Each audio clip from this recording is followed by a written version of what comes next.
Et bonjour et merci à Élise Stern qui est avec nous depuis Londres. Élise, dans une Angleterre sous le choc après l'attaque au couteau hier, en fin de journée dans un train. Bilan lourd, 10 blessés, 2 avec un pronostic vital toujours engagé. Des faits qui se sont déroulés non loin de la gare de Huntington. On est à une centaine de kilomètres de Londres. La police antiterroriste a été très rapidement saisie pour participer à l'enquête. Je dis bien pour participer à l'enquête. Élise, peu de choses filtrent de ces arrestations parce qu'a priori, 2 hommes auraient été interpellés. Oui, en effet, la police a donné quelques informations il y a environ 1 heure ici à Huntingdon. Ce qu'ils disent, c'est que les 2 suspects arrêtés sont 2 hommes de 32 et 35 ans. L'un est d'origine caribéenne, mais il est de nationalité britannique. Le deuxième est également un Britannique.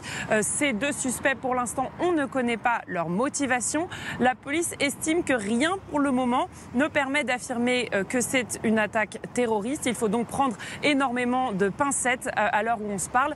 Mais en tout cas, ce qui est sûr, c'est que le choc reste grand ici. Ce matin, la gare est encore bloquée.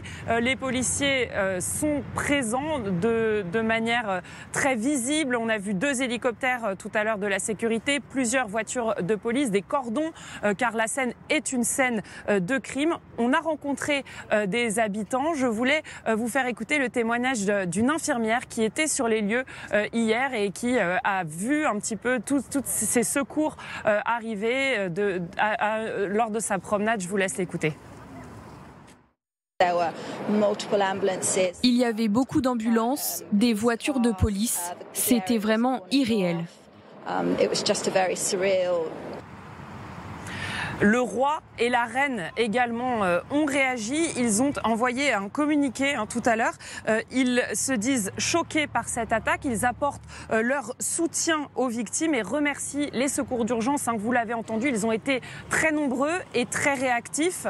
C'est aussi ce que saluent les Anglais ici ce matin, alors que 2 personnes se trouvent toujours dans un état critique. Un bilan qui est lourd, mais qui est finalement moins lourd que ce qui était redouté hier, alors que 9 personnes hier soir étaient dans un état critique. Plusieurs personnes ont pu être traitées et déchargées. Merci beaucoup Élise pour ces précieuses informations et témoignages.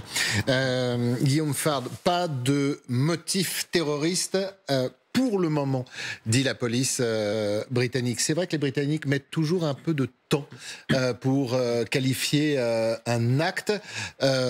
Attaque au couteau, 2 personnes simultanément dans un train, ça laisse à penser. Oui, parce que en fait, c'est pas seulement le mode opératoire qui est regardé, c'est aussi les motivations. Alors, évidemment, le mode opératoire, vous venez de le rappeler, usage de couteau dans un train, des individus qui blessent plusieurs personnes, jusqu'à être confrontés ou se confronter aux forces de l'ordre. Là, manifestement, ils ont été maîtrisés avec un taser, de ce que j'ai pu lire dans les médias, dans différents médias britanniques.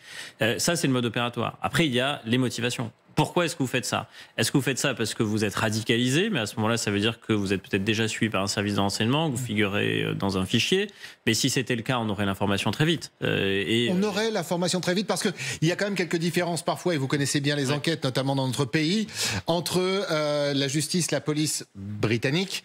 On pourrait même étendre ça d'ailleurs aux États-Unis, et nous, dans la façon de travailler. Souvent, on ne dit pas les choses. Oui, mais après, vous avez différentes façons de ne pas les dire. Soit vous dites j'écarte a priori, soit je n'écarte pas a priori. Et là, on nous dit j'écarte a priori, pas je n'écarte pas a priori. C'est la petite nuance, c'est la petite subtilité. Mais là, son importance. Et oui, effectivement. Donc, si là on écarte a priori, c'est que on peut raisonnablement formuler l'hypothèse que les fichiers de renseignement ont été interrogés et que ces 2 hommes n'y figurent pas. Mais ça n'est pas parce qu'ils n'y figurent pas que ça n'est pas leur intention et que c'est pas le mobile terroriste qui peut être retenu in fine. Mais in fine veut dire au terme d'une enquête. Donc après, il faut regarder évidemment qui ils sont, quel est leur passé, quelles sont leurs fréquentations, pourquoi est-ce qu'ils ont fait ça.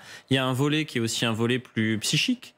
Psychiatrique dans certains cas, parce que les agressions, y compris gratuites, c'est-à-dire non crapuleuses, dont la finalité n'est pas le vol, n'est pas de dérober, détrousser les voyageurs, en Grande-Bretagne à base de couteaux, ont augmenté fortement au cours des 10-15 dernières années. En Grande-Bretagne, bien évidemment, on pourrait peut-être aussi faire un parallèle, même si souvent le motif terroriste est retenu avec l'Allemagne. On a le sentiment que la Grande-Bretagne et l'Allemagne sont des pays cibles, pour le moment, on parlera de la France dans un instant, mais en tout cas ces deux pays? Si vous faites allusion au terrorisme islamiste et aux usages de couteaux, que ce soit la Grande-Bretagne, l'Allemagne et la France, on a collectivement durci l'accès aux armes à feu, notamment à travers la directive européenne de 2017 sur le contrôle des armes. Et donc, à partir du moment où il est beaucoup plus difficile de se procurer des armes à feu pour commettre des attentats terroristes, je rappelle que dans le cas de la France, le dernier usage d'armes à feu, c'est l'attentat de Strasbourg, 11 décembre 2018. Vous voyez que ça remonte quand même. Et encore, dans ce cas-là, c'était pas une Kalachnikov, hein, c'était un pistolet d'ordonnance de 1892 en calibre 8 mm, c'est-à-dire une pièce de musée. Pour trouver une Kalachnikov, il faut remonter à 2017, c'est-à-dire à plus de 8 ans. Et donc ça, c'est le produit de cette directive sur le contrôle des armes. Donc il vous reste quoi quand vous voulez commettre un attentat terroriste? Il vous reste les armes dites blanches, en tout cas les couteaux. Et c'est vrai que dans le cas de la France, depuis 2018, donc depuis 2019, il n'y a eu que des usages d'armes blanches dans les attentats terroristes meurtriers. Le dernier, c'était à Mulhouse, le 22 février de cette année. Et puis, dans le cas de l'Allemagne et dans le cas de la Grande-Bretagne, c'est exactement pareil. C'est usage essentiellement de couteaux. Il y a peut-être une exception, elle est belge, elle est en 2023, puisque c'est qu'à l'automne 2023, il y a eu un attentat en marge d'un match de football qui opposait la Belgique à la Suède. C'était le supporter suédois qui avait été tué. Là, on était sur de l'arme automatique. Mais sinon, globalement, la directive sur le contrôle des armes fait son travail. Mais quand vous vous procurez des couteaux, ça tue. Alors, le train, c'est la pire des configurations. Il n'y a pas d'échappatoire possible.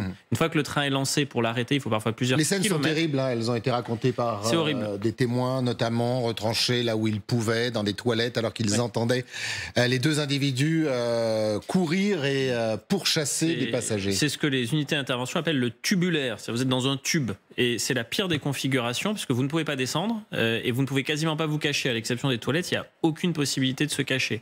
Et donc, quand on veut arrêter le train, il s'écoule parfois plusieurs kilomètres entre la décision de l'arrêter et le moment où il s'arrête, ce qui complique en plus l'intervention des unités spécialisées, parce qu'on vous dit le train est à tel endroit, oui d'accord, mais si quand il s'arrête il est à 6 km après l'endroit où il était quand on a pris la décision de l'arrêter, ça rallonge le délai d'intervention.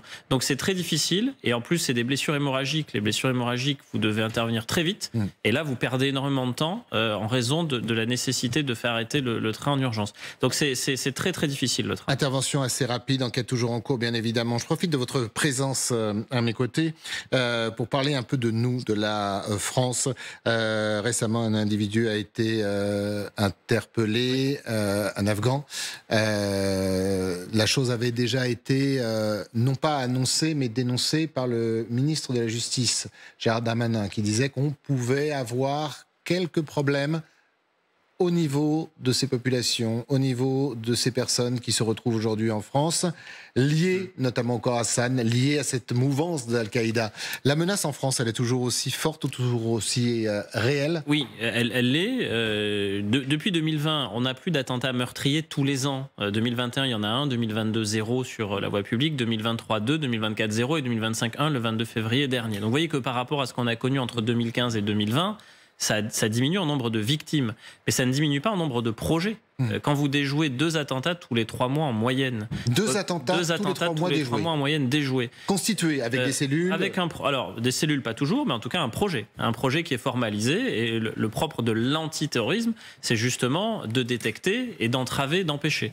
Donc nos services de renseignement, et singulièrement la Direction Générale de la Sécurité Intérieure, puisque c'est elle qui est compétente, qui est chef de file en matière de lutte antiterroriste, déjouent beaucoup d'attentats. Et ce que nous disent ces services de renseignement, et notamment la DGSI, c'est qu'on a des individus dont les profils sont de plus en plus jeunes, qui se radicalisent sur Internet, puisque les organisations terroristes internationales, vous évoquiez Daesh au Grand Khorasan. C'est le cas du dernier. Hein. Voilà, il était même l'intermédiaire, il servait également pour constituer, écrire, traduire de la propagande. Mais ces organisations terroristes islamistes, Al-Qaïda et Daesh, qui sont les 2 principales franchises, ont été considérablement affaiblies au cours des 10 dernières années. Al-Qaïda est surtout active dans la péninsule arabique.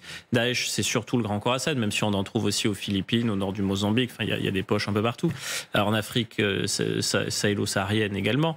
Mais dans tous les cas, il n'y a plus cette capacité de menace projetée, c'est-à-dire un attentat complexe, comme celui du 11 septembre 2001 ou du 13 novembre 2015, depuis l'extérieur de nos frontières. En revanche, sur les réseaux sociaux, des jeunes mineurs se font volontiers embrigader. De plus en plus jeunes. De plus en plus jeunes.